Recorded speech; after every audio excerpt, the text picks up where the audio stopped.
cuestionarios ahí? Sí, sí.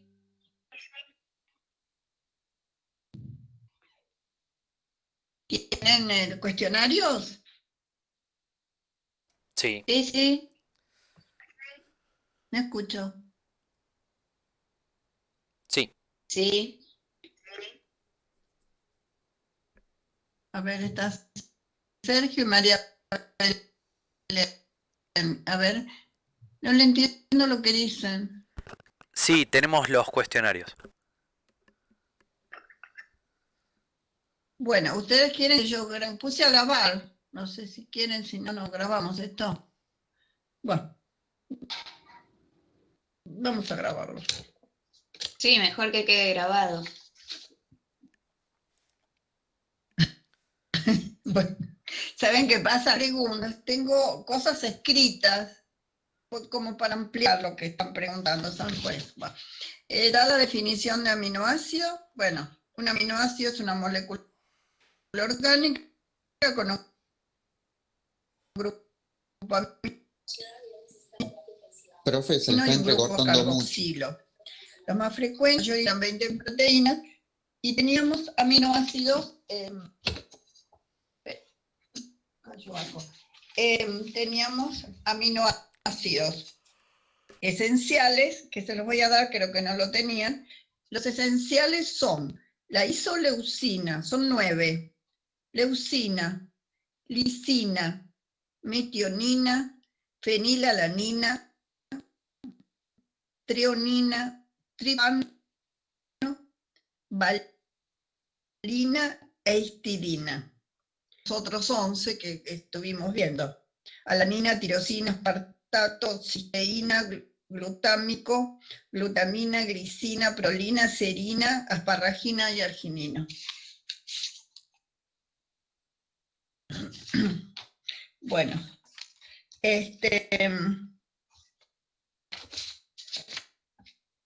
bueno, la definición ya la tienen, no vamos a, hay muchas cosas para hablar acá.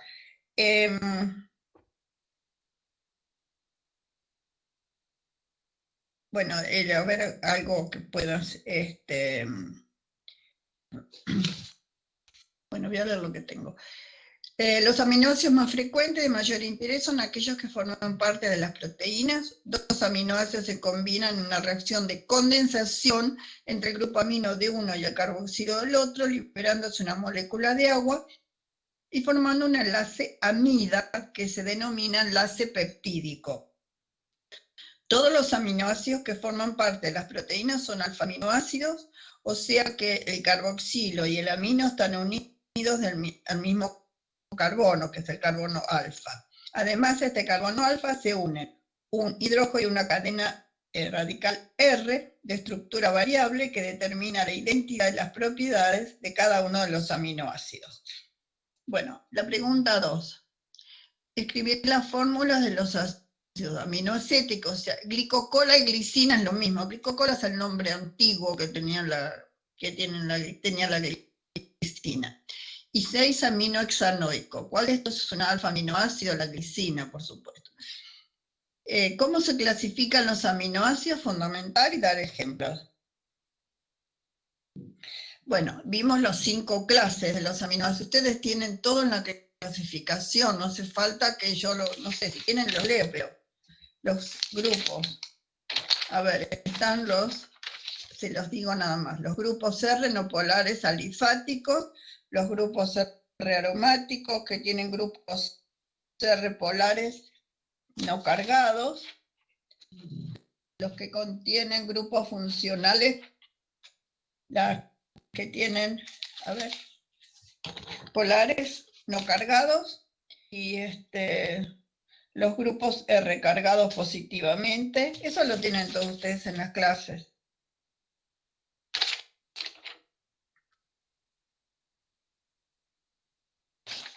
Y grupos R cargados, como aspartato y glutamato, que tienen dobles ligaduras. Yo les digo, estoy armando los parciales y tienen que saber las fórmulas, o sea, y tienen que saber, es importante también cuando si tienen algún problema, todavía no lo recién estoy pensando y empezando.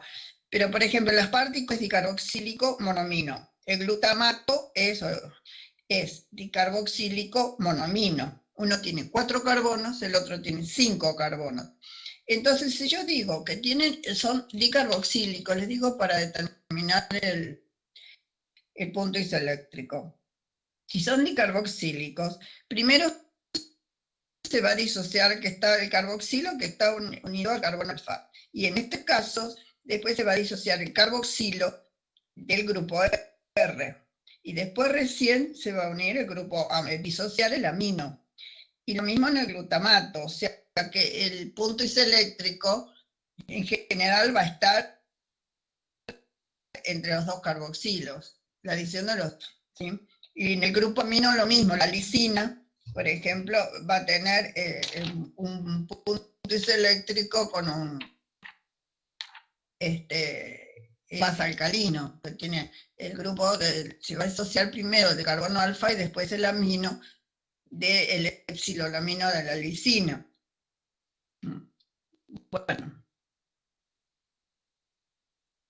Bueno, escribir la estructura. Bueno, esto, ¿hay alguna duda? Por favor, sepan escribir las fórmulas. O sea, después vamos a ver, creo que algunas preguntas. Por ejemplo, de acuerdo al punto isoeléctrico, ¿qué carga van a tener a pH mayor del punto isoeléctrico o menor del punto isoeléctrico? Bueno, a ver, la pregunta 4. Escribir la estructura de L aminoácido de aminoácido. Bueno, eso ponen a la izquierda o a la derecha. Indicar si son ciertos los siguientes conceptos. 5. ¿Y todos los aminoácidos son ópticamente activos? ¿Cuál es la excepción? La glicina. Bien. Sí. ¿Sí? El otro. Todos tienen más de un centro quiral, excepción la alanina. Bueno, por supuesto la glicina sí, porque solo carbono quiral. ¿Y todos pertenecen a la serie D? No. Los que se encuentran en la naturaleza pertenecen a la serie L.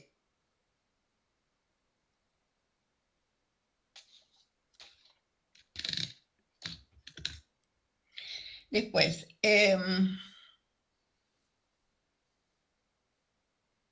¿por qué se dice que los aminoácidos son anfolitos? O sea, los anfolitos son moléculas que actúan como ácidos y como bases, son débiles. En este caso, los anfolitos pueden existir como iones de tipo bipolar. Los grupos amino y carboxílico de los aminoácidos junto con los grupos ionizables R y algunos aminoácidos funcionan como ácidos débiles y bases. Cuando un aminoácido carece de un grupo ionizable R, se disuelve en agua a pH neutro, pH 7. Existe en solución como ion dipolar o suiterión, el cual puede actuar como ácido o como base. Sustancias que tienen esta naturaleza dual o de ácido de base son anfóteros y son a menudo llamados anfolitos. Un aminoácido como la alanina es un diprótico cuando está totalmente protonado. Tiene 2 grupos, el carboxilo y el amino. Entonces, bueno, acá tengo una disociación donde tiene un monoamino monocarboxílico. Por supuesto, pH 7 va a estar el punto isoeléctrico, que es el de mínima solubilidad. Bueno, ¿qué es el punto isoeléctrico? Ya está, ¿qué especies químicas están presentes en el mismo? Bueno, ¿cómo se calcula el punto isoeléctrico de un aminoácido? Dar formas y ecuaciones. Bueno, acá yo les había mandado ya cómo se hacían, ¿no? Sí. Sí, algo en clase vimos. De varios aminoácidos, ¿no es cierto? La disociación de los problemas. A ver, Sergio, que me contesta siempre. No, que sí, algo vimos en clase sobre cómo es la forma neutra, cómo era que pasaba de Bueno, esto más 2 después a más 1. ¿se acuerdan que la excepción era para hacer ustedes el que tiene grupo tiol, la cisteína y la arginina?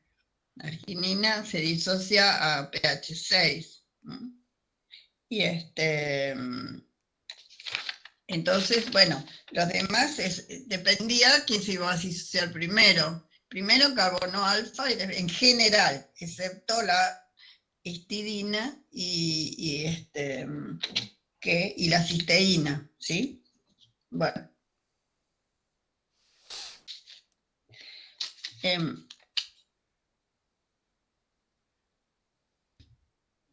porque hay muchas cosas para hacer, por eso les pregunto si...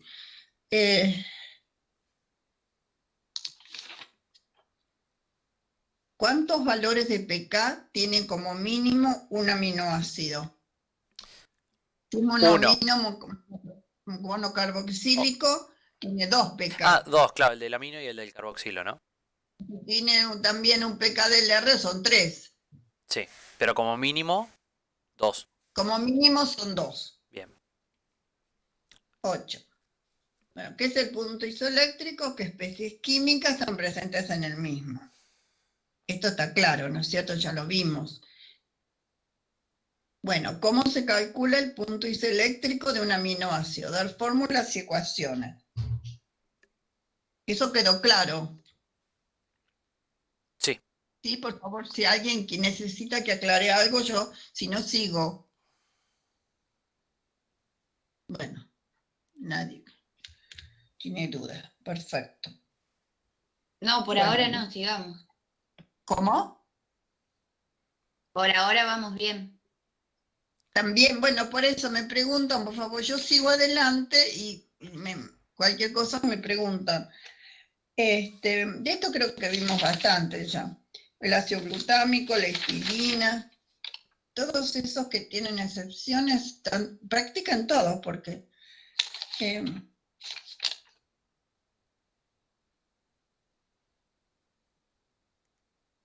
clasificar los aminoácidos según su función biológica. Bueno, eso ya lo vieron todo en el PowerPoint.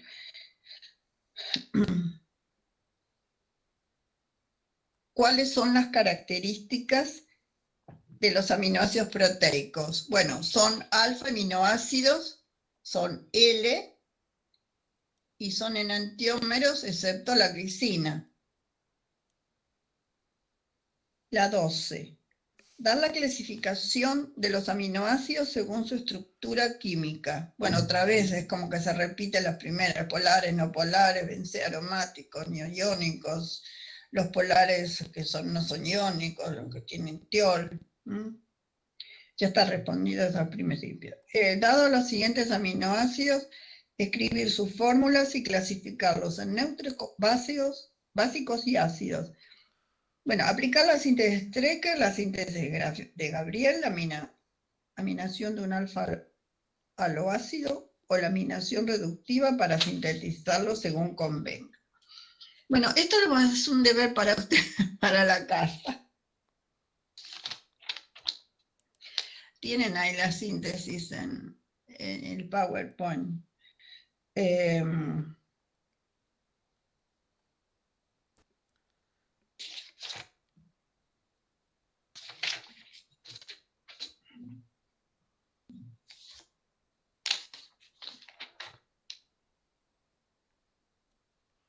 Bueno, 14 dice a qué se debe el comportamiento anfótero de los aminoácidos.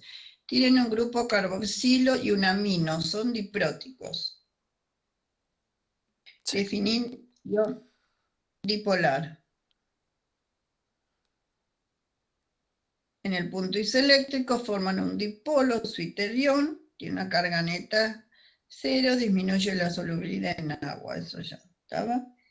Para el 16, para la fenilalanina, dar la fórmula de su iterión o ion dipolar.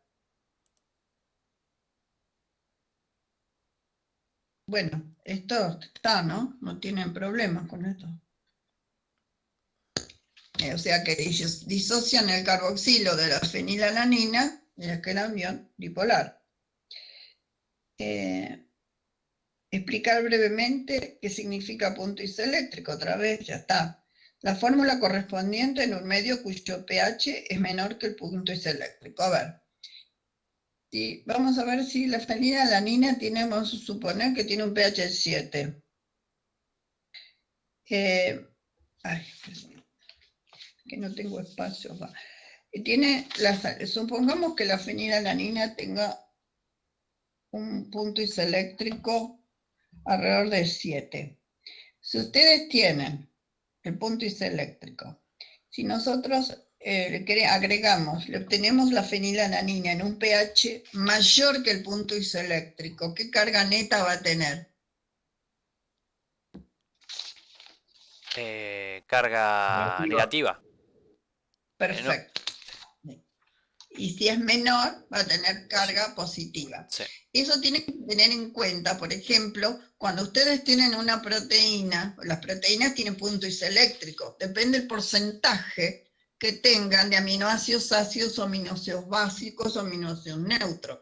Si tiene un alto porcentaje o tiene una composición de aminoácidos ácidos alta, va a tener un punto isoeléctrico de alrededor de, no sé, creo que la albúmina tiene 4 y pico. Entonces, si ustedes van a hacer una corrida electroforética, tienen que pensar, ¿qué buffer voy a poner? Voy a usar. Entonces, aplico un campo eléctrico, ¿y qué buffer pondrían ustedes? Vamos a suponer que tienen un punto isoeléctrico de 4 y pico. Usan un buffer de 7,5, ¿sí? Más o menos. No muy alcalino porque se puede desnaturalizar, o no muy ácido tampoco, pero que supere el punto isoeléctrico. Si tienen 4 y pico de punto isoeléctrico, pueden usar un buffer 7,5, una cosa así, ¿sí? O, en el caso inverso, que tengan un punto isoeléctrico alto, o sea, más básico, pueden usar un punto isoeléctrico mucho menor para que vaya positiva. Entonces, si es positiva, va a ir al cátodo. Si tiene una carga neta negativa, va a ir hacia el ánodo, ¿sí? ¿Estamos? Va a migrar la proteína hacia el ánodo o el cátodo, depende de la carga neta que tenga al pH del buffer que están usando. Sí, se entendió. Bueno, eso lo tienen que tener en cuenta porque pueden entrar alguna pregunta así, de ese tipo. Tienen que aprender a razonar esas cosas. No se los voy a decir, pero que tengan en cuenta y trabajar con eso. Bueno, acá están los distintos pH que puede usar. Definir unión peptídica. La unión peptídica es la unión covalente entre dos moléculas de aminoácidos a través de una amida sustituida para dar un dipéptido. Se forma formación de un péptido por condensación.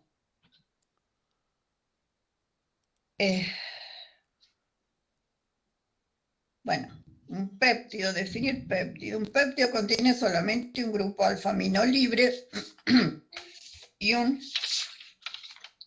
grupo carboxilo libre en el extremo terminal opuesto, o sea, va de amino a carboxilo.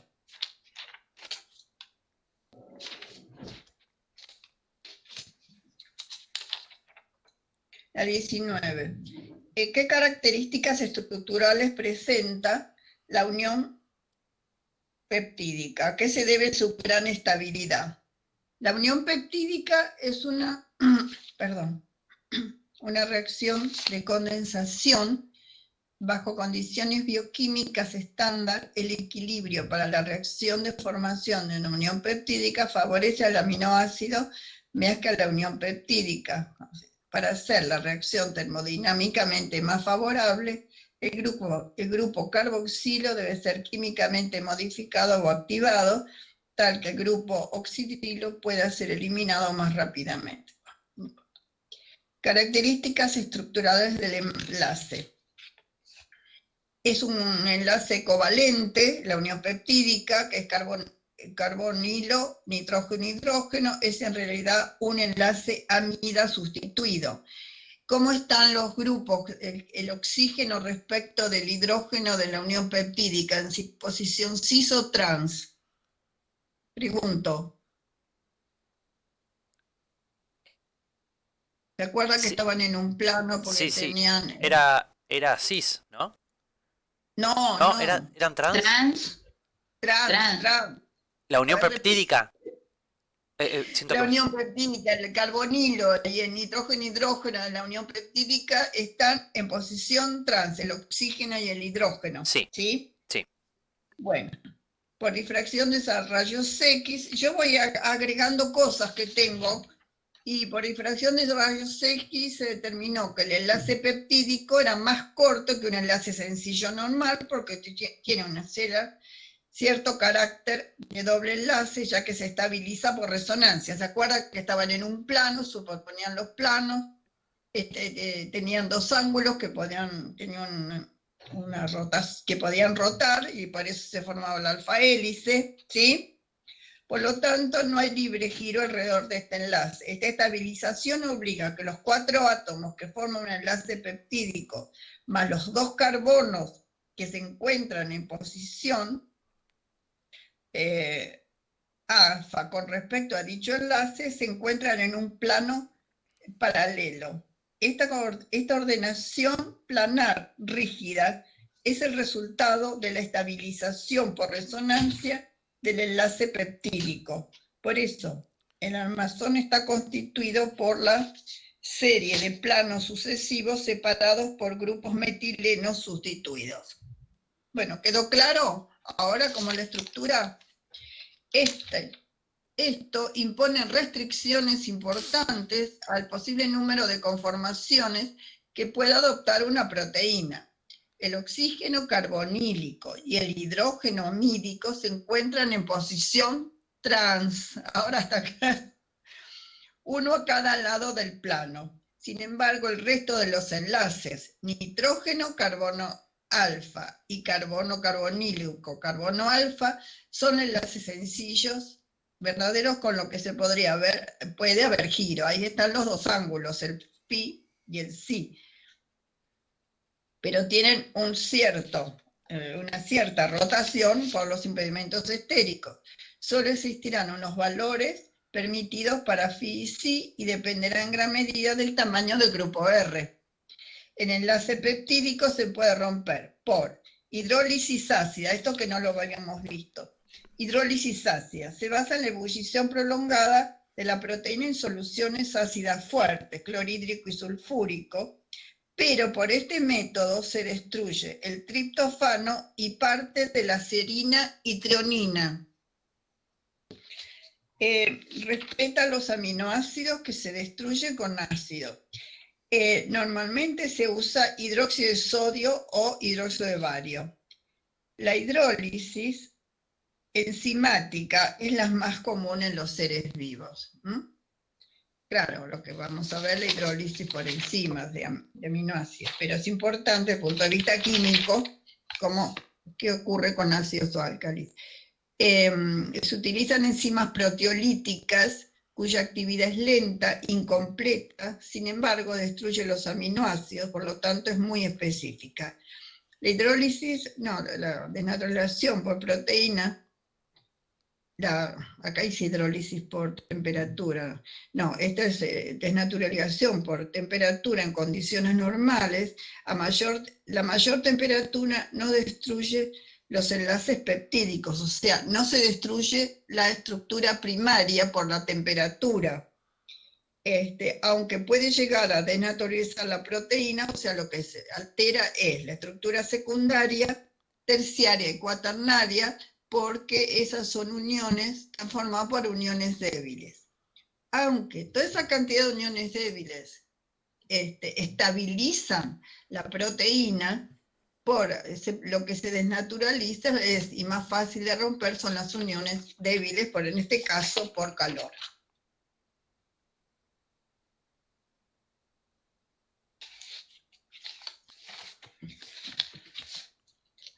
Bueno, a 20. Escribir la fórmula estructural de un péptido cualquiera y señalar componentes y grupos funcionales. Bueno, por ejemplo, escriban ustedes esto y hagan la secuencia, cómo se escriben. Seril, glisil, tirosil, alanina. Bueno, yo acá no se los puedo escribir. Y 21, escribir la reacción que representa la unión peptídica entre dos moléculas de ácido alfa-aminopropanoico, de alanina. Bueno, no, ya está. B, escribir la reacción que muestra cómo se forma el tripéptido glicina-alanil-glicina a partir de glicina y alanina, ácido alfa-aminopropiónico. Bueno, esto se puede hacer. Alanilserina, o sea, la alanina, siempre empieza en el aminoácido libre y el carboxilo se va a unir con el amino del segundo aminoácido.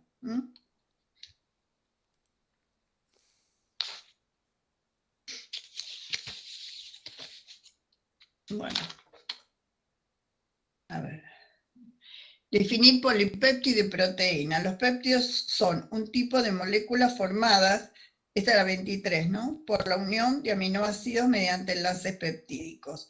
Los oligopéptidos tienen entre 2 y 10 aminoácidos. El polipéptido, 10 a 100 aminoácidos, y la proteína, mayor a de 100 aminoácidos. Proteínas con una sola cadena son monoméricas, y cuando tienen más de una cadena son multiméricas. Por ejemplo, la mioglobina es monomérica y la hemoglobina es multimérica, que tiene 4 subunidades, tiene estructura cuaternaria. Los péptidos difieren de las proteínas, son más pequeños, son menos de 10.000 a 12.000 de masa, y las proteínas pueden estar formadas de varios péptidos y a veces grupos prostéticos. Bueno, por ejemplo, la insulina, bueno, eso lo vamos a ver. 24. ¿Qué elementos químicos componen las proteínas? 24 y 25, otra vez, que difieren. Bueno, la 24 y la 25 dice, bueno, difieren por grupos prostéticos, pueden tener iones, aniones o cationes, y hay glucoproteínas y lipoproteínas. Bueno, la 27, clasificar las proteínas según su solubilidad. Solubilidad en agua. A, las solubles son las albúminas, que en el suero están en mayor proporción. Poco solubles son las globulinas, son solubles en soluciones salinas. ¿Se acuerdan cuando vimos, lo tienen ustedes en el gráfico, el saltin in, saltin out? ¿Se acuerdan que hay 2 factores de estabilidad de las proteínas que son carga y solvatación? Entonces, bueno, las globulinas, de acuerdo a la carga neta, tienen menor solvatación quizá que la albúmina, porque la albúmina tiene un punto isoeléctrico más bajo, y tiene mayor carga neta, entonces se solubilizan en sales, pero sales diluidas, porque si no se producía el saltin out. ¿Se acuerda que competían las sales por el agua de solvatación? Y las insolubles son, por ejemplo, la queratina. Después dice, según sus productos de hidrólisis, pueden ser simples o conjugadas. Y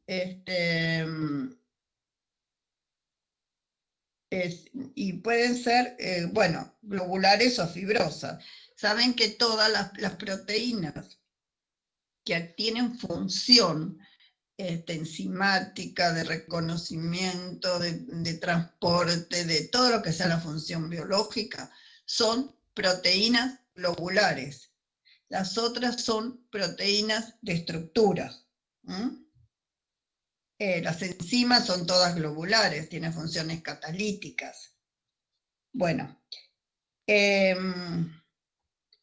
Bueno, la 28 es cuántos niveles estructurales pueden describirse en una proteína. Son 4. Estructura primaria es la secuencia de aminoácidos. La estructura secundaria forman como una alfa hélice local. En las uniones de la estructura secundaria de las proteínas globulares, o sea, la conformación alfa. ¿Se acuerda que había conformación alfa y conformación beta? Es bueno, y además había una rotación beta, esa parte. Vamos a ver las conformaciones. Alfa de las proteínas globulares y beta de las fibrilares.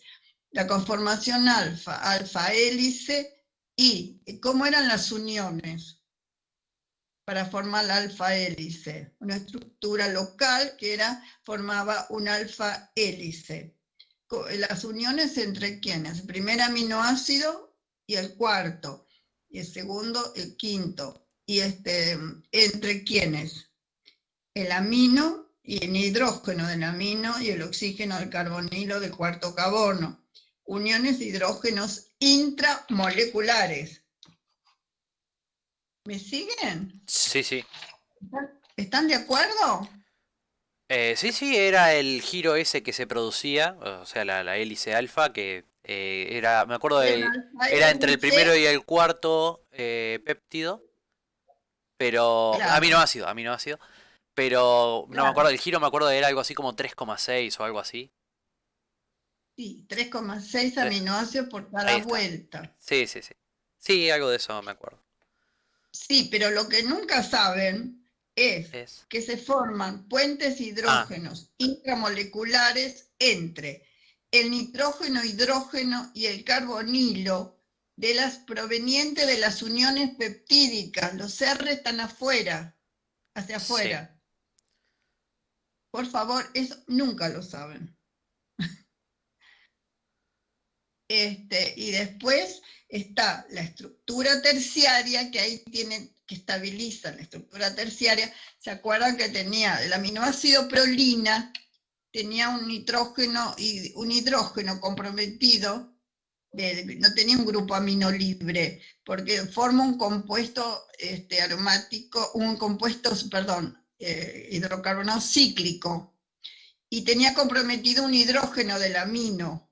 Entonces no podía formar grupos hidrógeno con otros compuestos. Se producían plegamientos cuando estaba la prolina.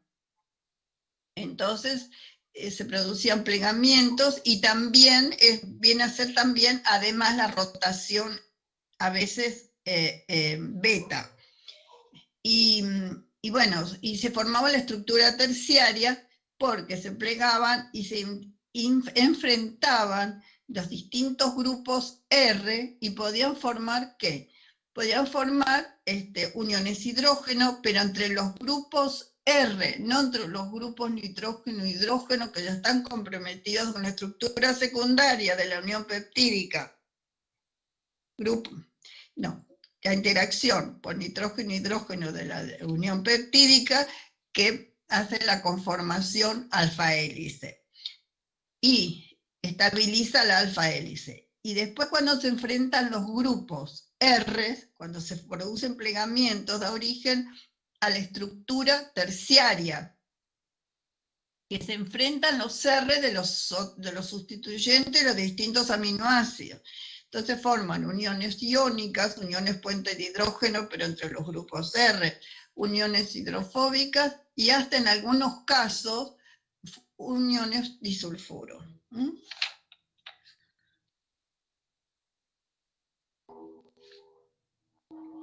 Bueno,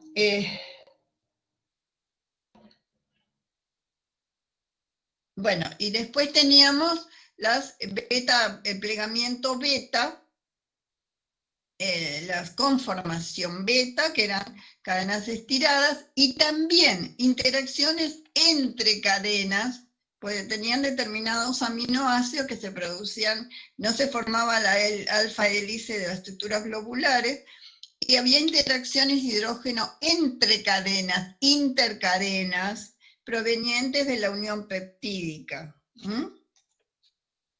Esas eran más proteínas fibrosas, como la fibroína de la seda o...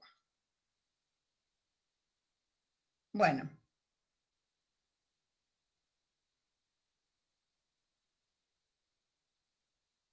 Bueno,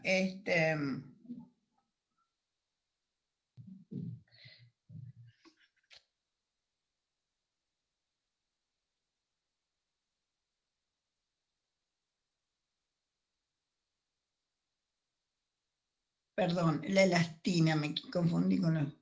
Bueno, uniones químicas están, posibilidades de estructuras secundarias. ¿Se acuerdan que algunas proteínas globulares tienen uniones alfa hélices y después tienen una secuencia de rotación beta, porque tienen glicina y oprolina, o las dos, y luego otra vez continuaba con la alfa hélice. Bueno, la característica de la hoja plegada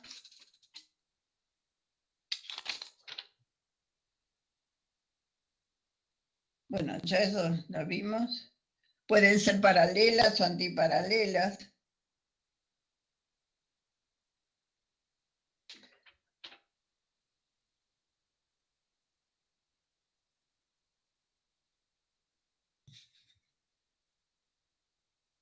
Bueno, la 36 ya está aclarada, que uno son las que estabilizan la estructura secundaria de una proteína. ¿Entre qué átomos se establece? Bueno, 37, definir estructura terciaria de una proteína.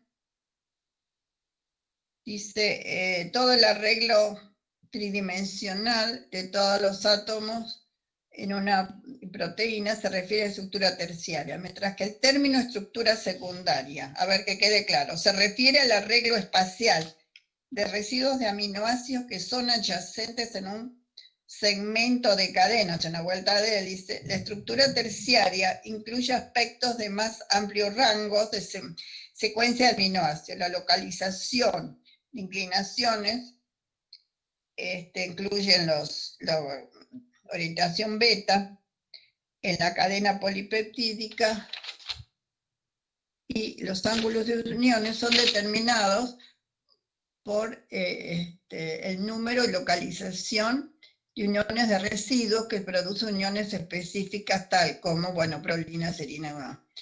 Y bueno, esto ya lo dijimos, las uniones hidrógeno, uniones débiles, y en algunos casos uniones disulfuro.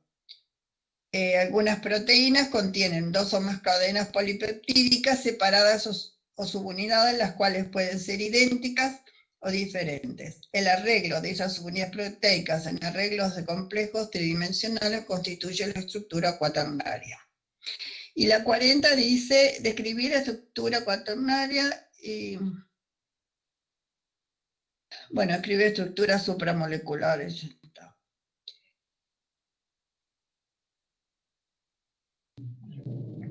Después yo tengo acá proteínas fibrosas, acá no preguntan, pero yo no tengo acá las proteínas fibrosas. Son proteínas fibrosas, son cadenas polipeptídicas arregladas en largas bandas u hojas, y las proteínas globulares con cadenas polipeptídicas plegadas en un modelo esférico globular. Las proteínas fibrosas es un único tipo de estructura secundaria, la estructura terciaria es simple. Las proteínas globulares contienen varios tipos de estructuras secundarias, todo eso es lo que yo dije. Después viene de la estructura fibrosa, vamos a hablar un poquito más de esto que no. La alfa-queratina. Es una alfa hélice derecha con uniones disulfuro. ¿Se acuerdan la queratina del cabello, de las uñas, de los cuernos y todo lo demás? Y, o sea, decía alfa hélice, pero no es la alfa hélice de proteínas globulares, hacía un efecto alfa hélice a la derecha, y dos cadenas de esas alfa hélice derecha se agrupaban y daban una torsión hacia la izquierda que le daban esa fuerza que parecía una soga. Esa es son las queratinas. Y forma un superenrollamiento. Amplifica la fuerza de las bandas para hacer como una soga. Bueno, la hélice del superenrollamiento es hacia la izquierda, o sea, ellas son torsión derecha, hélice derecha, pero se unen y hay una torsión izquierda. Las superficies donde las dos hélices se tocan, se hacen residuos aminoácidos hidrofóbicas y sus grupos R continúan en un patrón interrelacionado regular. Bueno, esto permite un último empaquetamiento de las cadenas polipeptídicas dentro de un superenrollamiento a la izquierda. Ejemplo de estructura cuaternaria. El colágeno. El colágeno tiene mucha resistencia, está en tendones, cartílagos, matriz orgánica de la médula y la córnea del ojo. Es un alfa hélice, pero el colágeno tiene, las cadenas tienen giro a la izquierda y se unen de a tres para tener un giro entre las tres hacia la derecha. También está enrollada, pero con diferencia entre estructura terciaria y cuaternaria. Son tres cadenas polipeptídicas separadas llamadas cadenas alfa, no confundir, dice, con el alfa hélice que vimos de las cadenas globulares. Son súper enrolladas. Entonces, van, cada cadena es a la izquierda y las tres se orientan hacia la derecha. Contienen glicina, alanina, prolina e hidroxiprolina. Esto es lo que tienen las proteínas fibrilares. Tienen glicina, alanina, prolina, hidroxiprolina. En general, otras tienen aminoácidos no polares también. Acá tenemos fibroína de la seda, es producida por insectos y arañas, tienen conformación beta. Alanina y glicina, permitiendo un último empaquetamiento de hojas beta y un arreglo de estructura estabilizado por uniones de hidrógeno entre las uniones peptídicas en los polipéptidos de cada hoja beta y la optimización de las interacciones de Van der Waals entre las hojas. Entonces, la fibroína de la seda no se estira debido a la conformación beta, es altamente extendida. Sin embargo, la estructura es flexible debido a que las hojas están sostenidas juntas por numerosas interacciones débiles más que por uniones disulfuro. Bueno, después está la mioglobina, el colágeno, el tropocolágeno. Bueno.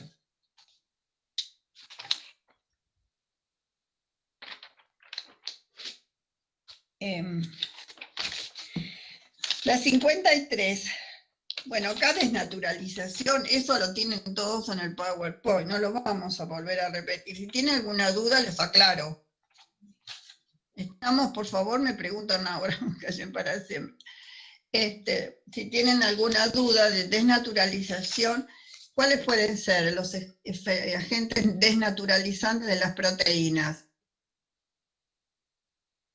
El calor. Sí. Ustedes saben que las proteínas tienen que estar en estado nativo, ¿sí?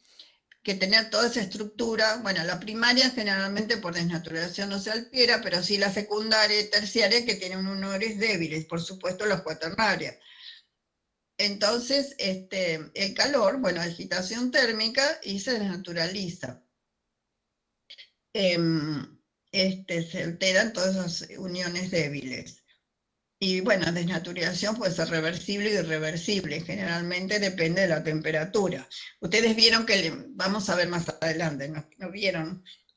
Las enzimas, no sé si alguien trabaja en laboratorio con enzimas, tienen que tener una temperatura óptima de trabajo para que tengan actividad catalítica. Entonces, si ustedes trabajan a mayor temperatura o menor temperatura, si es a menor, van a tener menos actividad, y si es mayor temperatura, en algún caso, depende del mayor que estemos hablando, también va a tener menor actividad o se va a desnaturalizar la enzima. las proteínas tienen que estar en general para que tengan actividad en su estado nativo. ¿Qué más? Por ejemplo, ¿qué hacía el alcohol? ¿Qué uniones alteraba el alcohol? Hablábamos de agentes desnaturalizantes.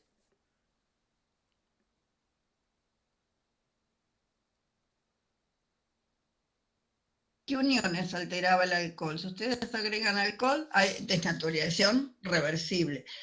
Pero, ¿qué les parece el alcohol? ¿Con quiénes van a interaccionar? ¿Se acuerda que los factores de estabilidad de agua y solvatación? Si ustedes perdían la solvatación, ya eran unos factores de actividad. De estabilidad, perdón. El alcohol que van a alterar, las uniones hidrógeno. Van a competir por las uniones hidrógeno. Estamos hablando de proteínas en solución. Se agregan ácidos o álcalis. ¿Qué uniones van a alterar?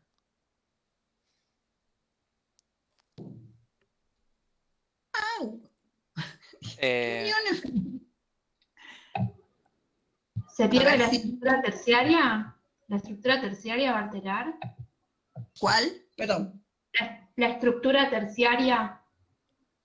Sí, no. Estoy hablando qué tipo de uniones de la estructura terciaria. Los pueden... No, Covalentes. No, las uniones covalentes no. No, sí, si ustedes cambian el pH, o sea que les cambian la disociación de los grupos, ¿no? Y si ustedes, a ver, traten de razonarlo conmigo. Si ustedes tienen una interacción iónica, tienen un carboxilo que se enfrenta con un amino cargados, uno carga negativa, el otro carga de los grupos R, y otro con carga positiva. Y si ustedes agregan un ácido o un álcali, alguno de los dos va a cambiar, va a quedarse, vamos a suponer, sin carga. Entonces, esa interacción electrostática se pierde, que no va a ser uno, va a haber varios seguro. ¿Sí? Sí. Y se pierde estabilidad de la proteína. Se pierden varias interacciones iónicas. Sí, se desnaturaliza la proteína, se extendería, perdería la conformación de la estructura tridimensional terciaria, ¿no? Claro, entonces se pierde estructura terciaria. Se desnaturaliza la proteína. Sí. El alcohol deshidrata. Está perdiendo capa de solvatación, porque toma el agua de solución que cubre la proteína. Es uno de los factores de estabilidad. A ver qué más otros agentes. La temperatura, ya lo dijimos. ¿Qué otro agente naturalizante habíamos visto? No tengo acá.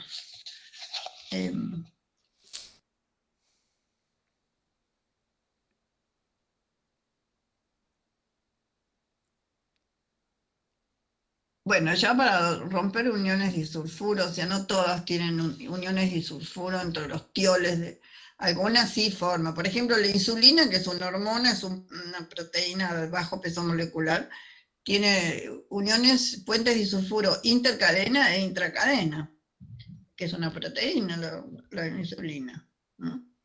Pero vamos a hablar en general de proteínas globulares como albúminas, globulinas y todo lo demás, lo que tienen funciones así de enzimas, como catalizadores. Bueno, temperatura, alcohol, sales. Bueno, y en el PowerPoint ustedes tienen otro, y tienen todos los dibujos y tienen por qué es lo que pasa. Bien. Bueno, a ver, 53 estamos, ¿no? ¿Qué utilidad? Acá hablan de la mioglobina y monoglobulina. Yo no sé si tenía un apunte mejor. Acá después lo tengo de la hemoglobina. Vamos a la 53. Sí.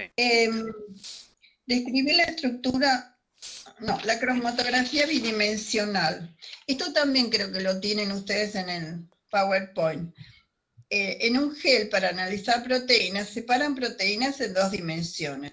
O sea, primero hacen una corrida en una dimensión y después pasan a 90 grados y lo hacen en otra dimensión con otro tipo de gel y otro buffer. Por ejemplo, en un caso hacen la corrida y en la otra dimensión pueden agregar, determinar cuál es el peso molecular de las distintas proteínas con un patrón, ¿sí? Bien, sí.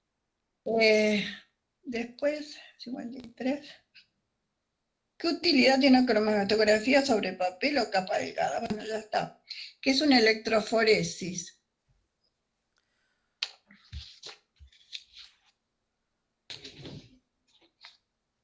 Bueno, electroforesis, ustedes, bueno, a ver, quería ver si tenía alguna definición, yo se los cuento.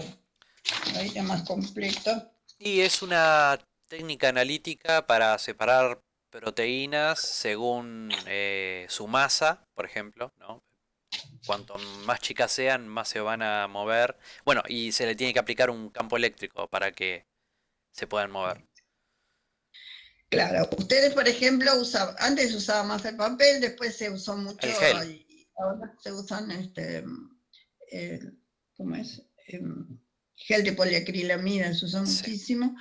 Y bueno, y lo que pasa, van a migrar por peso molecular y por carga neta. sí. Cuanto más O sea, carga, más tiene se que van a estar. desplazar. Y cuanto más chicas sean también. Claro, tienen menor movilidad, mayor movilidad, perdón, Sí, y bueno, y la carga neta. Entonces, si trabajando a un determinado pH, un buffer, tienen que agregar un buffer y un soporte que, bueno, puede ser gel de poliacrilamida, garosa, lo que fuere. Y entonces se separan y aplicando un campo eléctrico y migran. Y ahí después agregan una tinción y, y pueden también identificarla, ¿no? Y en la bidimensional además se puede determinar en la segunda dimensión el peso molecular.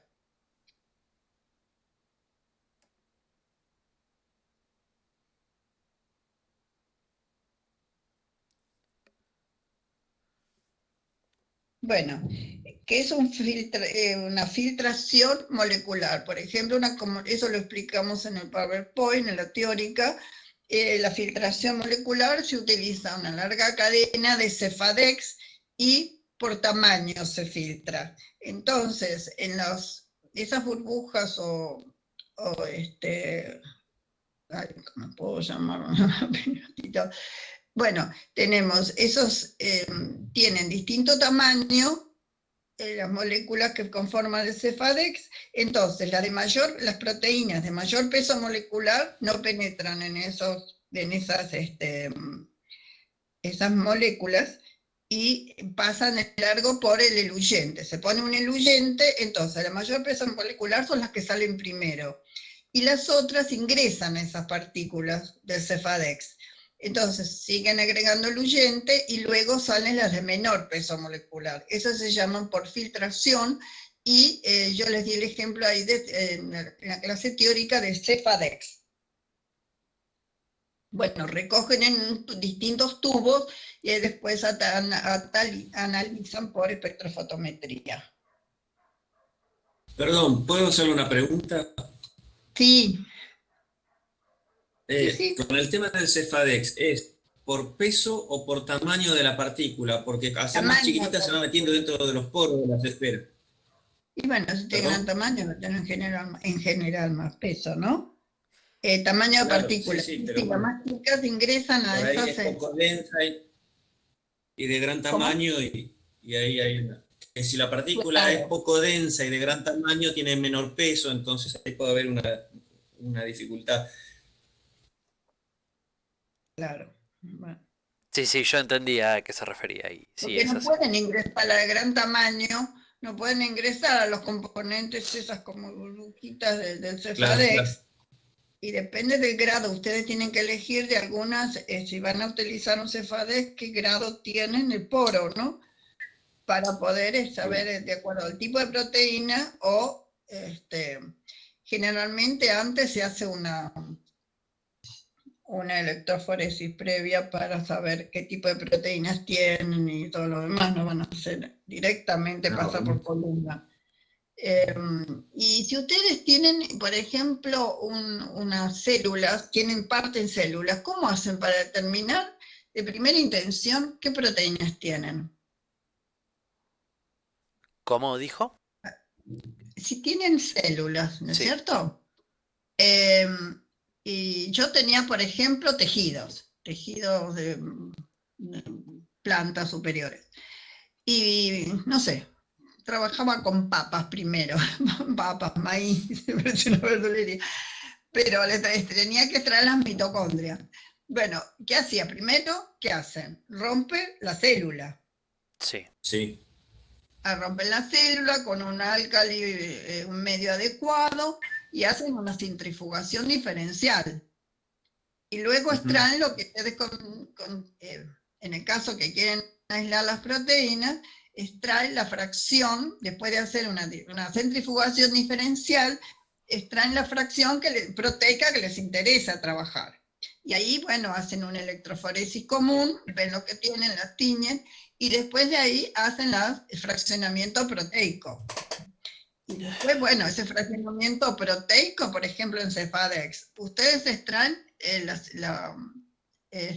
porque tienen la absorbancia, generalmente tienen un registrador ahora, y tienen la absorbancia de la proteína que ustedes están buscando, y después tienen que purificarlas en intercambio iónico generalmente, y después, bueno, yo cuando trabajé con Cefadex tenía que hacer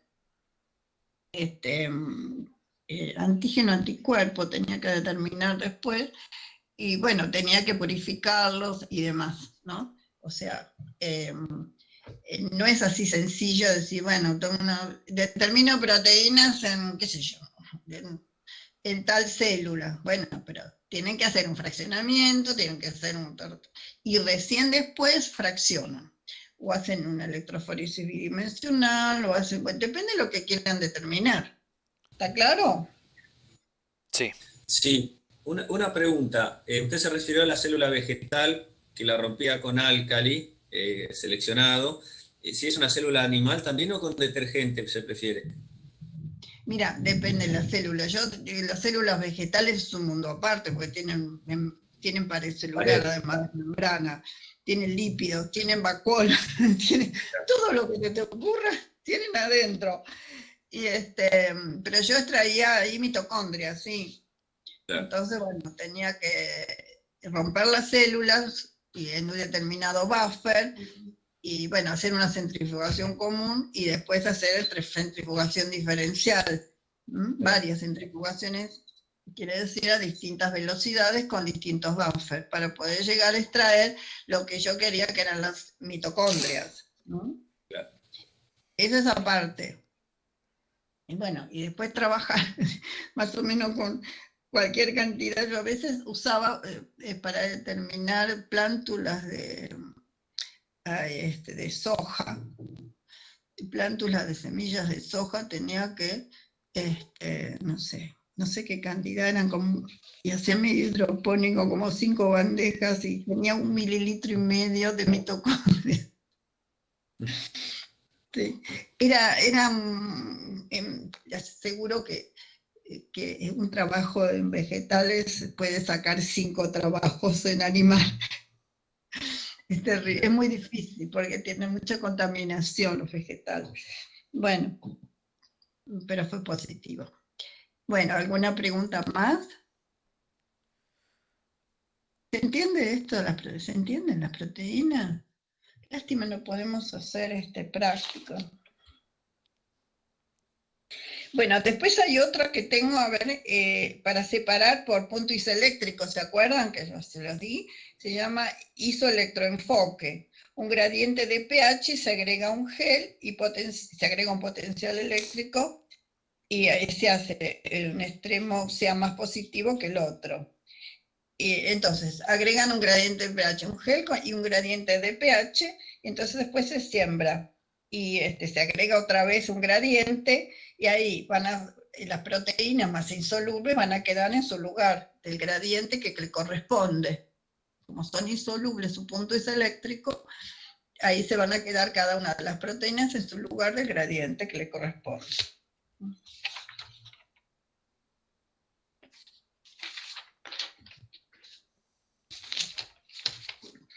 A ver, los aminoácidos esenciales se los di hoy, ¿no es cierto? Acá hay una pregunta, los aminoácidos esenciales. Proteína completa. Bueno, si tienen proteína completa se llama, si tiene, por ejemplo, grupos prostéticos, por ejemplo, la hemoglobina. Le doy el ejemplo porque es lo que vieron, después vamos a ver más ejemplos con las enzimas.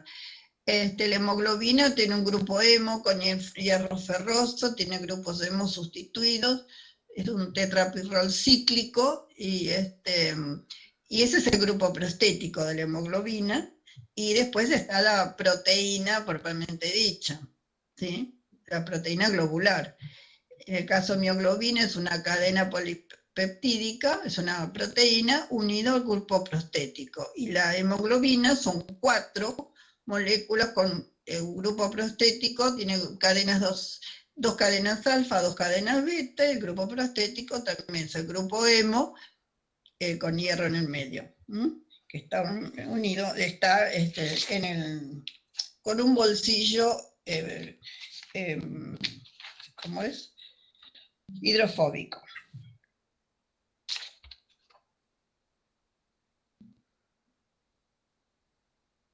Bueno, después acá a ver si tengo algo más que... Yo tenía una punta de ayer de mioglobina, a ver, no lo tengo en otro lado. A ver, esto es el...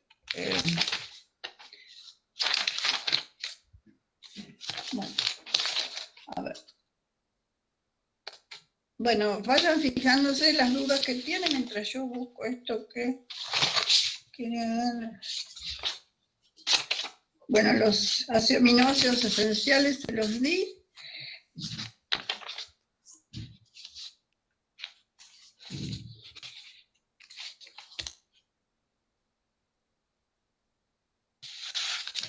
Yo tengo...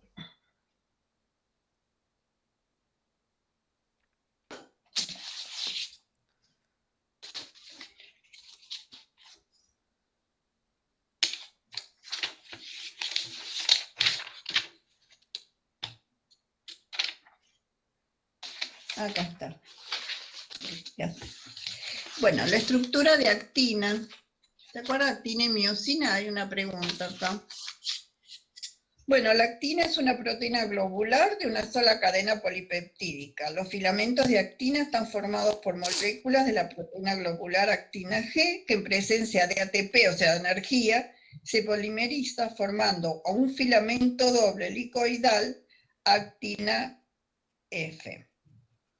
Esta proteína, junto a los filamentos intermedios y los microtúbulos, bien, ustedes tienen el esquema allí de los microtúbulos, forman el citoesqueleto, cuya función principal es el movimiento de la célula, el mantenimiento de la forma celular, la división celular y el movimiento de organelas en plantas, hongos y animales. Y después está con la miosina. Dice la actina parece una forma... tiene forma globular, pero termina en forma filamentosa, se transforma, y que resulta de la polimerización en filamentos de hasta 400 monómeros, que también incluye otras proteínas. La miosina, porque están juntas, la actina y miosina, junto en el músculo, en presencia de ATP y calcio, actúan juntas. La miosina está formada por 2 cadenas enrolladas entre sí, formando una fibrilla de 1,5 micrómetros de longitud con una parte más voluminosa en el extremo, que interacciona con la actina consumiendo ATP para la contracción muscular. Esto es importante, la actina y la miosina. La actina y miosina se encuentran están envueltos en fibrillas por una membrana y bañadas por un citoplasma que se denomina sarcoplasma, que contiene ATP, iones calcio y magnesio. Las microfibrillas se encuentran organizadas en fibras. El mecanismo de la acción muscular implica la pérdida de iones calcio de sarcoplasma como respuesta al impulso nervioso, la que provoca la interacción instantánea miosina-actina con la hidrólisis de ATP. Enseguida se recupera el calcio y la contracción cesa siempre que existan ATP y magnesio disponibles. Si no hay ATP, que es la forma de energía, la actina y la miosina se unen irreversiblemente y cesa la vida del animal, es lo que llaman rigidez cadavérica.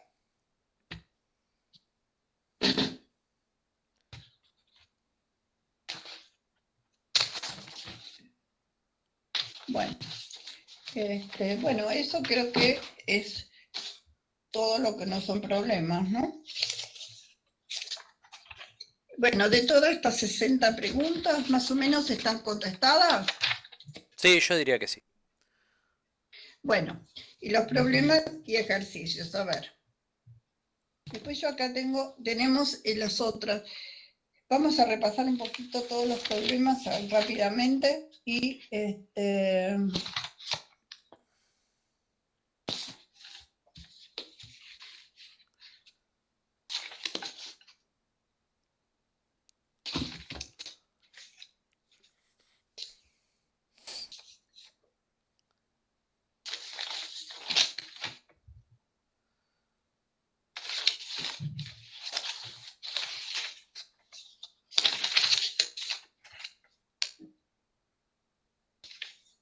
ay, no encuentro los problemas.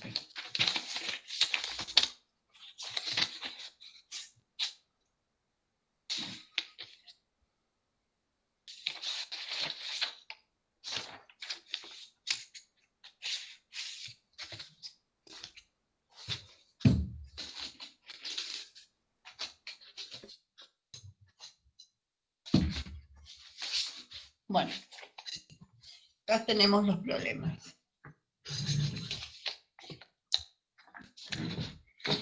Bueno, vamos a repasar rápidamente los problemas. Si yo les doy calcular el punto isoeléctrico de la arginina, sabiendo que pK1 del carboxilo es 217, el pK2 de amino 904 y el pK3 de guanidinio 1248. Ahora me van a trabajar ustedes conmigo. ¿Cuál será el punto isoeléctrico? ¿Quién se disocia primero? El carboxilo. Primero el carboxilo, sí. Por el unido pK. a carbono alfa. Y luego, si tenemos acá no dice pK, bueno, pero dice, en lugar de pKr dice pK3 de guanidinio. Si tenemos el grupo amino que es el pK2 unido a carbono alfa, ¿no? El amino unido a carbono alfa. Y tenemos el pK3 de guanidinio de 1248, ¿cuál se va a disociar primero si nosotros vamos titulando desde pH ácido a alcalino? El amino. El grupo amino. ¿Están todos de acuerdo? Sí, sí, sí. Ah, bueno. Sí, sí. Bueno, perfecto. Y después se va a disociar el guanidinio, ¿sí? Sí. Bueno, entonces ustedes tienen que hacer la disociación y piensen, si disocian el carboxilo van a tener, o sea, al principio que van a tener dos cargas Dos positivas, positivas, sí. dos positivas, ¿no es cierto? Sí. Si ustedes titulan, se disocia después el amino. Sí, y ahí ¿Qué van quedaría a con tener ahí? una carga positiva. Una carga positiva. Y después, primero, no, y ahí, claro, porque Claro. le queda un carboxilo negativo, primero le queda una Sí, de positiva. más 2, con el Disocian carboxilo amino, pasaría a más perdón. 1. Bueno, vamos despacito porque Dale. no todos. Entonces, después disocian el amino, ¿y qué les queda? Cuando disocia el amino, y a medida que se va disociando, voy a ir pasando de más 1 a 0. A 0.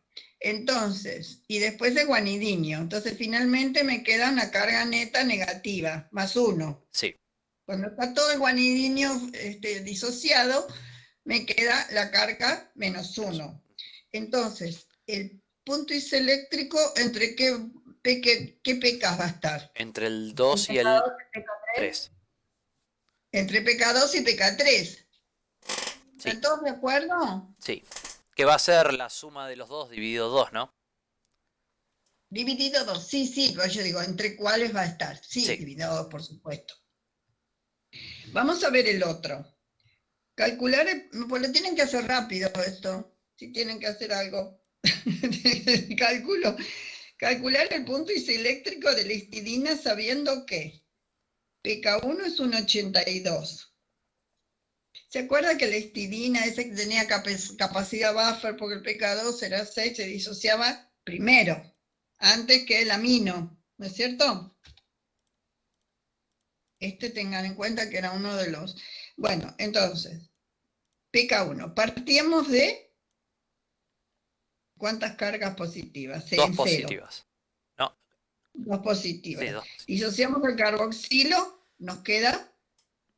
+1. +1.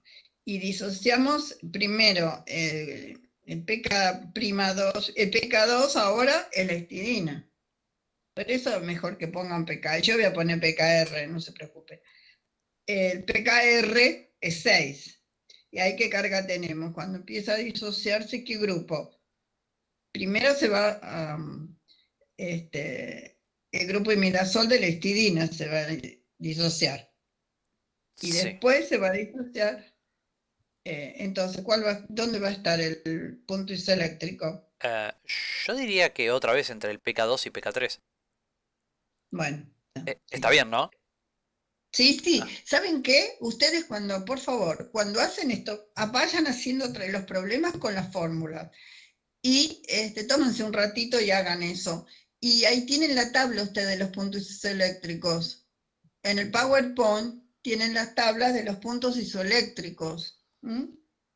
Y fíjense si está correcto lo que hacen. Después, calcular el punto isoeléctrico. A ver, yo lo tengo acá, pero no me fijé. De la histidina es 7,58, está bien. Es pK2 más pKr dividido 2. A 3. Calcular el punto isoeléctrico de tirosina sabiendo que pK1 otra vez, 220. Ahí partíamos de la tirosina que tenía el oxidrilo. ¿Sí? El pK2 es 9,11.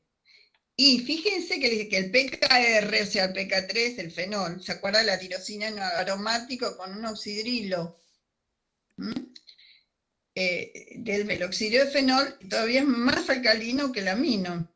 10,07, pK3. Sí. Entonces, partíamos de carga positiva, porque el oxidrilo no tiene carga. pK1, bueno, si disociaba el oxidrilo teníamos el punto isoeléctrico.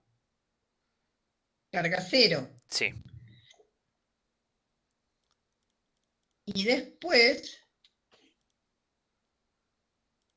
disociábamos, a ver, el punto isoeléctrico es 5,65. Y después disociábamos el amino. Sí. O sea que el punto isoeléctrico estaría entre el pK1 y el pK2. A ver, no sé. Fíjense porque yo creo que este resultado yo lo tengo más. Es 220 más 911. Sí. Porque sí, está bien este pKr del fenol, dice, 10,7. Primero se disocia el amino. Sí, yo tengo más. A ver. Primero se disocia el amino, de acuerdo a los datos que dice acá. Si Entonces, los pK están bien puestos, sí. No, lo que pasa es que tiene uno positivo. Sí. Y entonces cuando se asocia el carboxilo, queda neutro. Está el punto eléctrico entre pK1 y pK2. Sí. Después se disocia El amino. el oxidrilo, está bien. Y después el amino. Sí. Está perfecto. Sí, No. sí. Es 220 más 9 más está entre pK1 y pK2. Sí. Sí, sí, está bien. Yes. Perfecto. Sí, estaba bien. Calcular el punto IC eléctrico del ácido. Ven que tiene estas pequeñas cosas, el ácido aspartico, sabiendo que ustedes tienen que saber escribir el aspartico, porque el ácido aspartico lo van a escribir siempre. En metabolismo no es siempre, en muchas reacciones. Entonces, ¿dónde está el 4? Entonces, pK1 tiene 2 carboxilos y monoamino, tiene 4 carbonos, ¿no?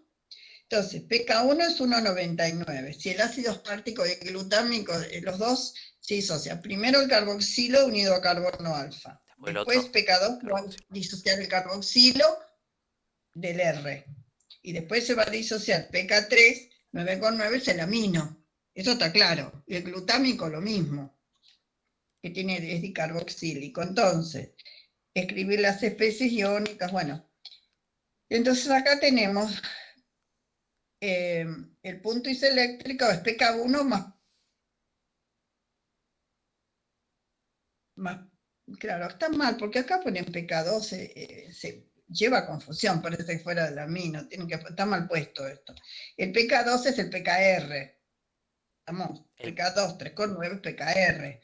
Entonces tiene que ser, es pK1 más pK2 dividido 2, o sea, es 2,94. Y si pusieran glutámico también va a ser lo mismo, porque tiene dicarboxílico. Bueno, 5. Dado el aminoácido cisteína, ¿se acuerda que tiene grupo tiol? Es como la alanina reemplaza un hidrógeno a un tiol, la cisteína.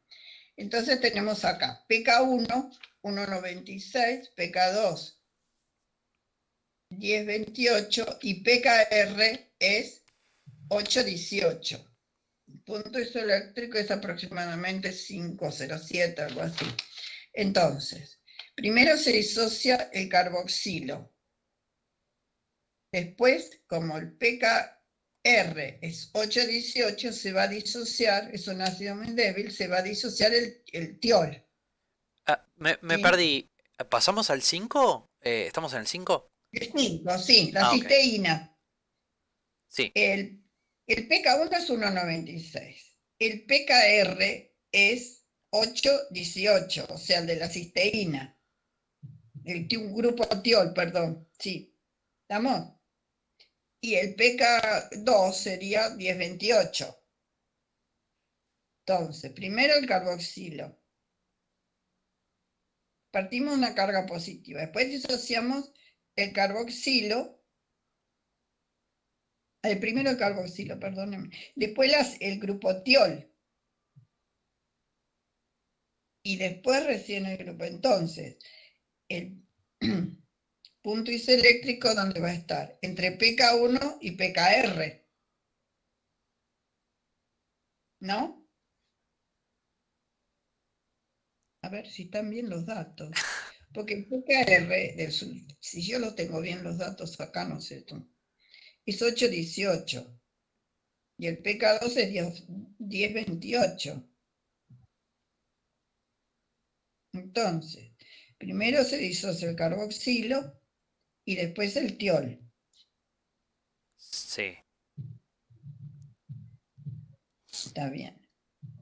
¿De dónde sacamos los valores igual de los pK? Porque creo que no No figuran. se los voy. Valores de pK. Ustedes tienen ahí 2 tablas, creo que hay, con los pK y otros con los puntos, pK y puntos iseléctricos en el PowerPoint. Tienen todo.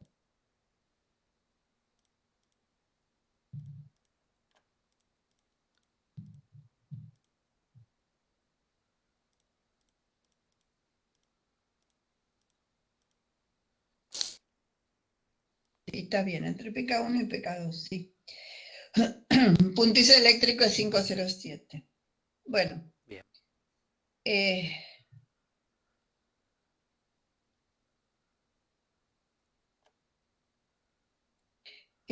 A ver el 6, acá está.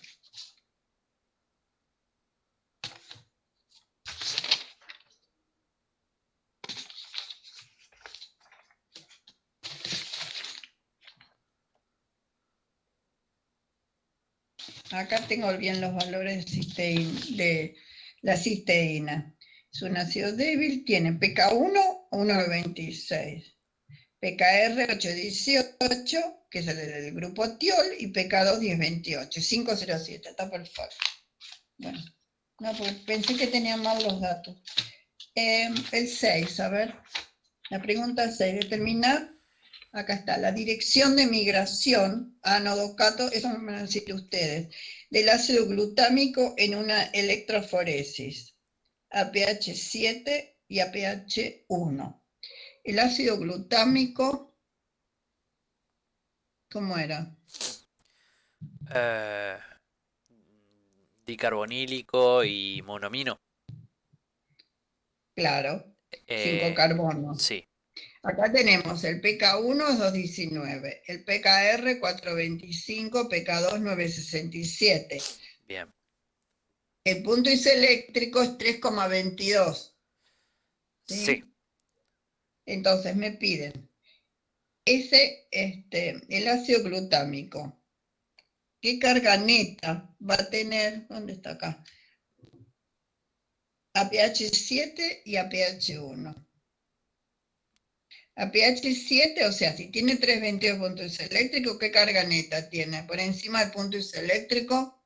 Sí, está por encima del punto isoeléctrico. O sea, Es negativo. es negativa. Claro, entonces va a tener carga negativa, va a migrar, va aplicando un campo eléctrico hacia el ánodo. Sí. Y a pH 1 va a ser positivo, porque está debajo del punto isoeléctrico, y va a migrar hacia el cátodo, que es negativo. Lo mismo si hay un problema de proteínas, lo tienen que pensar así, la carga neta. ¿Mm? Sí. Bueno, dados los puntos isoeléctricos, a ver el 7, de la alanina, aspartico y arginina, ¿a qué pH habría que realizar una electroforesis para separarlos? O sea, si tienen, a ver, por ejemplo, la alanina, si está a pH 8, Claro, hay que buscar el punto en el que cada uno tenga una carga distinta. Acá nos dan el punto isoeléctrico. ¿Cuál? Nos dan el punto isoeléctrico, el 7. Nina tiene punto isoeléctrico 6, dice. Claro, yo lo que haría sería, los ordenaría de menor a mayor. Por ejemplo, el aspartico que tiene 3, ¿no? Bueno, después viene 6. Lo que haría sería buscar el punto isoeléctrico de la alanina, donde va a tener 0, pero el aspartico va a tener positivo. No, negativo. Si vos tenés los dos, a ver, tomemos los dos primeros. Si vos tenés pH 8, tanto la alanina como el aspartico van a tener carga neta negativa, van a migrar hacia el ánodo. O sea que no lo separaría porque migrarían los dos. No, pero distinta. No van a migrar igual. La carga neta es diferente. Ah, ok. Uno tiene punto isoeléctrico 6, el otro 3. Sí. ¿Estamos? Sí. Y el 10,8 va a migrar hacia el otro lado. Porque si vos pones un pH muy alcalino, no sé qué le puede pasar al aminoácido. Si la pregunta es ¿a qué pH realizaría la electroforesis? Si vos estás a pH 8, la arginina, ¿qué carga va a tener? Positiva. La arginina, sí. Yo lo haría a pH 6. Pero los podés separar.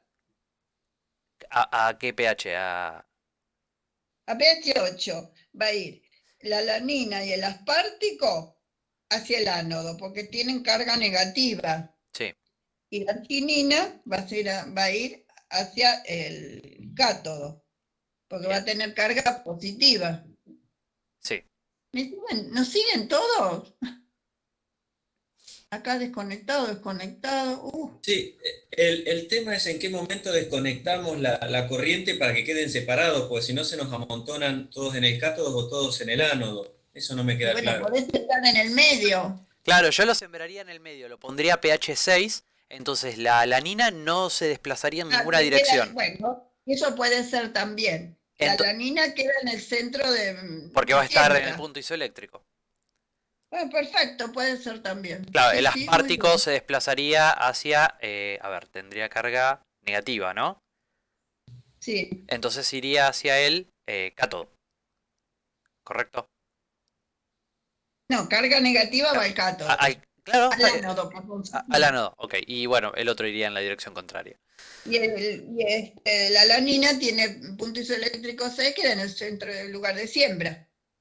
No Sí. migra. Ujú. Muy bien, perfecto.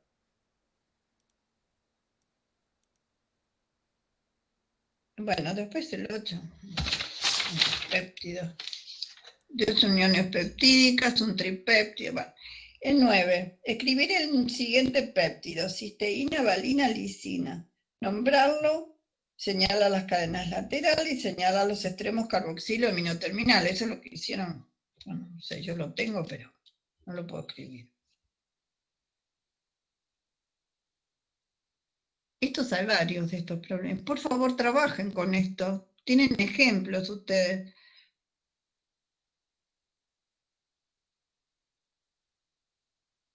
Bueno, determinar la secuencia por Edman y por eso no. ¿Saben qué pasa? Estos son métodos que lo pueden, en el momento que lo tengan que usar, lo van a leer y no van a escribir en el papel porque yo no tengo pizarrón acá. Y lo tienen todos ya en el PowerPoint. Bueno, acá la 16 sí, dice, para la secuenciación de un polipéptido, ¿cuál de los dos métodos anteriores es preferible? ¿Cuál usaría, el Sanger o el Edman? ¿Y por qué?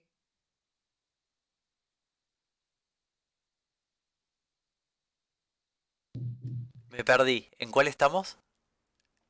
En la 16, porque hablan antes de la degradación de Edman y de Sanger, de métodos de degradación para determinar la secuencia de un polipéptido. ¿Cuál usarían, el Sanger o Edman? Sanger es el método que, ¿se acuerdan? Que determinaban el último. Empezaban el grupo amino y se hidrolizaban todos la unión peptídica. En cambio, el Claro, Edman van determinando de a uno, del extremo amino. queda una mezcla con Sanger para secuenciar entonces Edman. Usa mejor el de Edman si quiere ver toda la secuencia, ¿sí? Claro. Sí, entendí. Bueno, después dado una mezcla de proteínas en solución, ya lo vimos. ¿Cómo procedería para resolverla? Todos los métodos que ya vimos antes, que lo discutimos. A ver, nomás proteínas.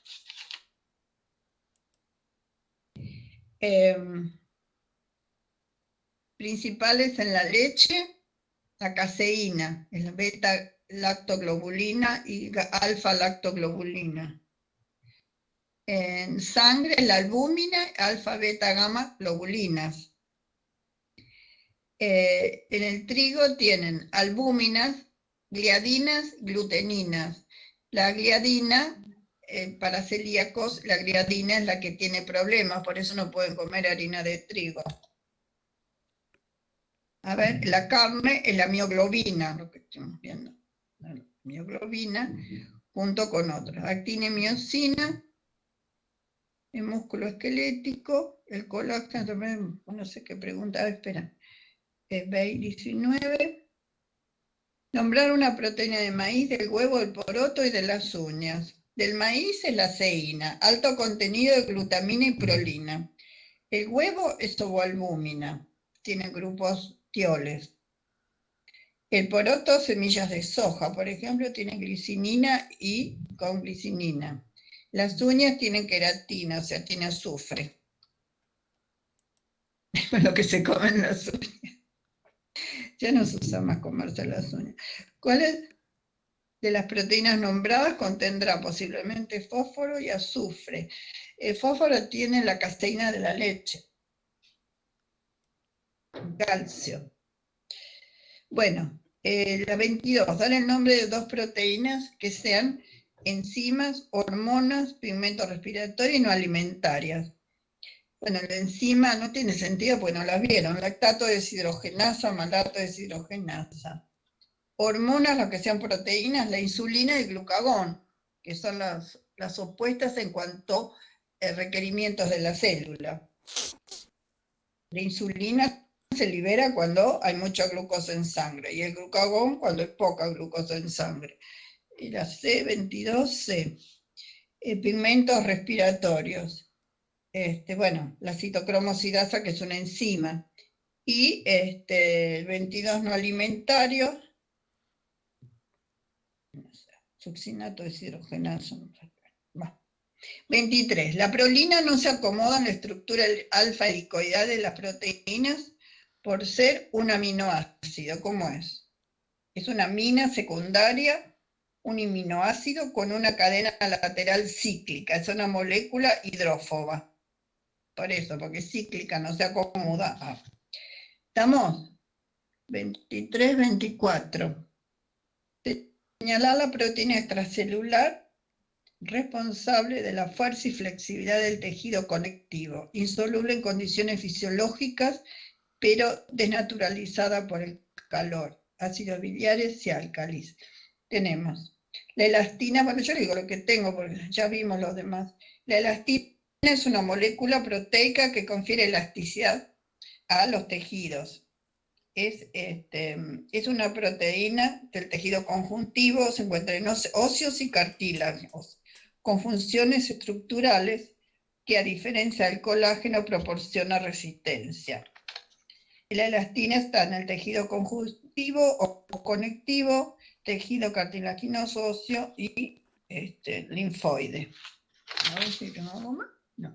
Los tendones son cordones de tejido conjuntivo fibroso. Después viene el 25, porque las otras ya hablamos. Indicar las proteínas que poseen estructura fibrosa. La miosina es una proteína fibrosa que junto con la actina permite principalmente la contracción muscular, que ya lo vimos hace un rato, e interviene en la división celular. Bueno, después de ¿La miosina posee estructura fibrosa, dijo? La miosina es una proteína fibrosa. ¿No es la actina la fibrosa? La actina es miosina que actúa en la contracción muscular, relajación y contracción. En presencia, lo leímos hace un rato, y en presencia de calcio y la miosina. ¿Querés que lo vuelva a ver? Pensé que la miosina era más corta y no la pensé como fibrosa. Para mí la actina era la fibrosa. Mira, vos tenés la estructura de actina-miosina en el PowerPoint, la forma. Entonces, dice, está formada, te digo, de miosina, por dos cadenas enrolladas entre sí formando una fibrilla de 1,5 micrómetros de longitud, hablar de fibrilla, con una parte más voluminosa en el extremo que interactúa con la actina consumiendo ATP para la contracción muscular. El actina era que aparecía una forma globular y terminaba en una fibra. Sí. Eso me confundió. La actina y miosina se encuentran formando fibrillas envueltas por una membrana y bañadas por un citoplasma que se denomina sarcoplasma, que contiene ATP y iones calcio. Las miofibrillas se encuentran organizadas en fibras. El mecanismo de acción muscular implica la pérdida de iones calcio de sarcoplasma como respuesta a un impulso nervioso, la que provoca la interacción instantánea de miosina-actina con la hidrólisis de ATP, que hay contracción y relajación, para eso necesitas ATP y calcio. Enseguida se recupera el calcio y la contracción cesa, siempre que existan ATP y magnesio disponibles. Si no hay ATP, la actina y miosina se unen irreversiblemente, cesa la vida del animal y queda la rigidez cadavérica. Ya podés trabajar en forense. En criminalística.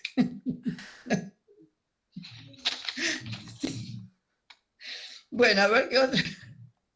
Bueno, más o menos está completado todas las preguntas. Ahora tienen que estudiar primero, vean el PowerPoint porque hay casi muchísimas preguntas están respondidas ahí. Y bueno, y la clase que viene, a ver, el martes. Yo haría lo mismo ¿qué nos queda por ver? El cuestionario de ácidos nucleicos, ¿sí? Y yo daría lo mismo, daría la clase de bioenergética primero. Y después vemos cuestiones más cortas, empresas nucleicos, y ya muchos tienen base, así que va a ser muy breve. Y vemos la teórica primero de bioenergética, porque ahí sí que hacer después muchos problemas. No sé cómo los vamos a hacer, bueno, voy a ver cómo me manejo. Así que, bueno, terminamos acá la clase y quedamos así. Cualquier duda, cualquier cosa, no sé si están todas las clases de ácidos nucleicos, creo que, bueno, los que cursaron biología molecular les resulta muy fácil, ¿no? Y las preguntas les van a resultar fácil también. Así que nos queda bioenergética, y si para antes del 18 podemos ver también enzimas, aunque sea vemos la teórica de enzimas y vemos si entra o no en el parcial. ¿Estamos? Bueno, ¿alguna duda? Dejamos aquí. Sí, porque ya se fueron como 10 alumnos de acá y bueno, ya no tenemos más cosas que si quieren, traten de hacer los problemas, escriban las reacciones, porque va a tener que ser bastante rápido. Van a tener que, digamos, para poder contestar verdadero o falso, van a tener que saber. Y escriban las reacciones. Y de carbohidratos también, y también las fórmulas, eso les quería decir, las fórmulas que vimos en la primera clase, que yo sí hice hincapié de importancia biológica, y cómo pasaban de una a otra, y qué pasaba, esas cosas las tienen que saber, ¿sí? Que yo hacía hincapié de interés biológico, y de interés biológico lo vamos a ver en el metabolismo, etcétera. Entonces, traten un lápiz, papel, y voy a apagar acá. Y bueno, y trabajen escribiendo, si no, no lo van a hacer. Disociación de los aminoácidos. Si ustedes no escriben, nunca van a saber la fórmula. Que los dicarboxílicos, los diaminos, monoamino, monocarboxílicos. Fíjense que tienen la alanina. De la alanina, ahora que ya la trabajan más, fíjense que la alanina, sin un hidrógeno, si tiene un oxidrilo, se llama serina. Si tiene un tiol, se llama cisteína. Y así sucesivamente, vayan poniendo, y no tienen que memorizar tanto. Aprendan la alanina y la glicina. De la alanina surgen varios aminoácidos, ¿sí? Entonces, fenilalanina. Conociendo la alanina, sacan un hidrógeno, le agregan un fenilo. Ya tienen la fenilalanina. ¿Estamos? Bueno. Sí. Bueno, creo que acá llegamos, y si tienen alguna duda me dicen, si no, nos vemos si os quiere el martes. Y aquí están escribiendo, pero se escriben entre ustedes, porque acá no aparece. No, lo que Sí, alguien dice... me puede decir que cuando se vaya primero corte, ya corté recién la grabación, gracias. Sí. Bueno, a ver qué más. Bueno, nada más. Bueno. Y bueno, cualquier cosa me escriben, a cualquiera de los mails me escriben, yo los reviso cada tanto.